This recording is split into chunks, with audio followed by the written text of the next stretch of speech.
chu chok chu mo pek che pu duan avamak ve dong lo anga min lo sei ti ka lo sia hei hi thu dik lo ani ti ka sei duani kan na vak khan nei dik chom he nan teng zo re mi kan na khanin nuai hi pe lo cheu mo teu lo avamak ve ani tak chu ai bial worship ko chu ka lo zo tiang na na kina chan chin ganin khile dom ni o te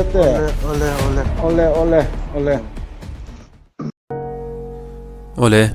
tutuma chuan putu ngodam lo kan chungchang kha ngai thla khawna kan nei le donanga he thu hi thu in chu ani a atunge thiam zoka dik zok ti hi she thiam har khop maya video te hi atir tangin top thleng khan lo en ta ula atunge dik zok ti hi a she thiam thei mai ome chu chok chu mo pek che pu duan avamak ve in kan na vak khan nei dik chom he nan teng zo re mi kan na khanin nuai hi pe lo cheu mo teu lo avamak ve ani tak chu ai bial worship ko chu ka lo zo tiang na kina chan chin ganin khile dom ni o te ole puzoram siama ain soi fi vele a chiang khop maya asoina ai chuan amai ro chu ta hian thil dik lel deute a omem ti kha kan enjui zel donia ole ke hi zoram siama se chip din tar veng vcp kania kana pui hi zorem sangi ani chuan nimin november ni somni panga sang ni somni pathumma mnf secretary vl cross ne zawa press conference ka keile kanu pui ming lang mewin kanu pui dam lo kan nana ml fan cheng noi ni singa dong lo anga min lo sei ti ka lo sia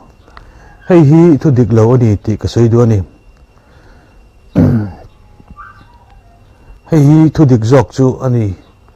nikum sang ni som ni pani september ninga khan kan mla pulal du ama hian kan pui dam lo kan nan hian a mla fan cheng noi ni singa min pe a ka kauna hian alut ngei ti hi ka sei du ani a fin fia du le khrichiang du kan omani chuan engtik lai point min on zot theng ti hi voini heng ka sei du ani chuan hei ka account chu nia voina hian kan songa hi ka account ania hi ka ming ngei ani chuan kan kewanga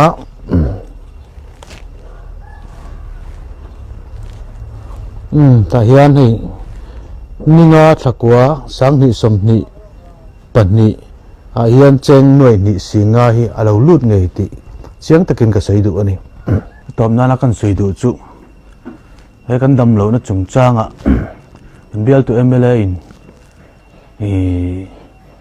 min leina ta min khongaya heti anga min kan hi kan tangkai pui em hei ke ni chu thiat angin mun pui pan ngai rang kan ni a thlatin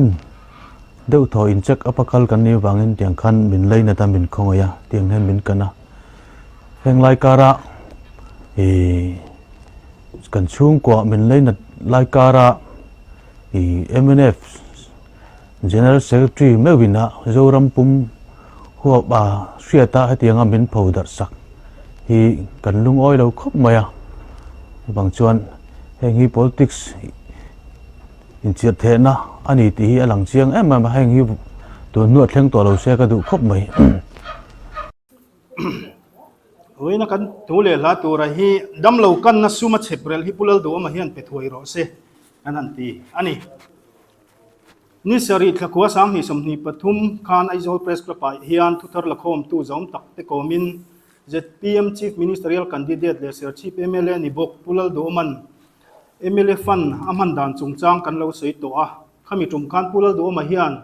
ai mele fana tang hian kum sang ni som ni pakhat tru sang ni som ni pani kum ni chung lek hian dam lo kan nan hian cheng noi som paruk singli sang ni amang ti kan lo sei to a mak kan ti thu kan sei to ani kha pulal du man dam lo kan na ta na sum man hi adik nge yem ti hi kan chui zuya thil dik lo in phum alo om nge ani ti kan hre chuak ta ani pulal du ma fan man na pulal than mo ya hau zel new search chi pin RTI manga dil na chan na December ni som ni pani sang ni som ni pan hiya alam dana chuan pulal du ma hian pizorem sangi search chi din thar wave of h zoram siam chu granin 8 for health purpose tan cheng noi ni singa ape angin in ziak pulal do man cheng noi ni le singa pe anga zia pizorem sangi hne na hianin pulal do ma hian cheng sang khat chia dam lo kan na tan hian ape a poisa e mo si sel no en kol na tur engma dang pek anei lova he tu hi pizorem sangi pasal UH zoram siam a point nem ngetin pulal do ma hian pizorem sang hi cheng sang khat bak pek anei lo thu asoi ani pizorem sang hi point ser chi pemene froi tu te hne na pu do ma hian cheng noi ni singa a pek lo thu alo soya tin puzoram siama hianin cheng sang khat chia min pe ati na hi a voice record kan nei ani ei hi proof kan du ani chuan la ya hian the dar thein kan nei reng bok ani ti kha kan sei du izorem sangi pasal po izoram siam ei ser chip din thar ZPM village council president nilaya ni nge a izorem sangi hi tu na chuan a hrisel na te po lo thata dam takau ma wang hian kan lom pui le ZPM Chief Ministerial Candidate Pulal do man abiala dam lo kan na tur cheng nuai ni singli sang kwa atham then sak du mai hi mak kan tia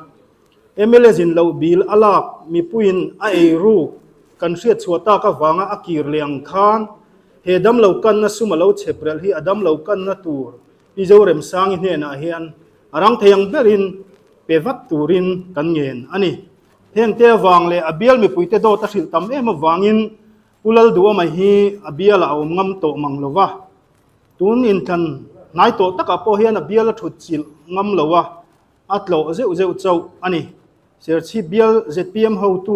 ho te chu arpui no hruai apui mu in alak sakang mai nan chawai rea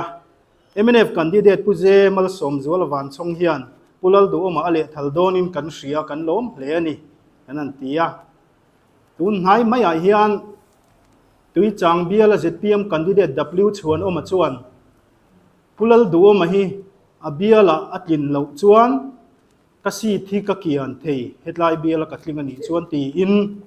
tum ni khilaya khian asoi towa tin pulal duo manu pui po hian khozol hi athut chil ni in kan hria ani chu tiang chuan tlin a in ring to vak lo ni in kan hria hilai bial kha ani mi hausa W chuan oma manga in leitin an be sei nia kan ngaya chu tiang chuan khilai bial khi a in ru ni te point kan ngai ani